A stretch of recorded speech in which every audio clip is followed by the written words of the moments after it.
I'm kind of fascinated that I just said what I just said to the audience, that they're trying to pass a bill that basically allows the legislature to overturn the results of a presidential election at any time before it's ratified. That's not how it works. You're the Secretary of State to make sure that people's votes are cast and counted properly in a democracy. That's actually your job. Yes, it is. And this bill is really just a slap in the face to voters. It absolutely allows the legislature, under any circumstances, if they're not happy with the result, they can just change it. And that's not what we do here in the United States of America. We seem to be, in the example that I used in Georgia, and we've seen similar examples in Pennsylvania, attempts to solve for a problem that's not actually much of a problem, right? This idea of photocopying your driver's license to put it in for your application, then photocopying it again to put it on your mail ballots. That would be interesting if people like you and other secretaries of state across the country were telling us, wow, we've just got this massive problem with people who get other people's ballots somehow and then fraudulently cast them. That's not really a thing. Right. It's absolutely not a thing. We're seeing similar attacks on vote by mail here in Arizona that have been introduced in the legislature. And so, vote by mail is extremely popular in Arizona. We've had it for years, no excuse absentee voting. And 75% of the electorate here are signed up to get their ballot for every single election they're eligible to vote in.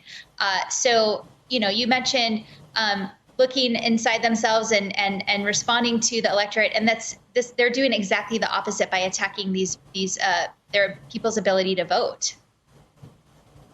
So there have got to be Republicans in Arizona. There are lots of them. There have got to be a lot of them who say, this doesn't make sense. I want to be able to vote by mail. I want to be able to trust the outcome of the election. This just doesn't feel good. At what point, how do you get this out of this stupid partisan realm and make everybody understand that our goal should be greater participation in elections? It's kind of what we've been trying to do for, a couple hundred years here, try and get everybody to participate in elections. We haven't always done it well, but that's the goal, not suppressing the vote.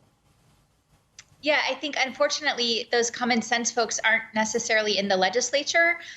So, yeah, I mean, I think your earlier guest talked about, suffering a great loss and making significant changes because of that. I think that's what's going to have to happen. What legal avenues are there when a state legislature passes a law that seems counter to democracy? Well, I would hope that we have a lot of places to stop that bill before it becomes law, including on the desk of Governor Ducey. I have a hard time thinking that he would sign something as undemocratic as that into law.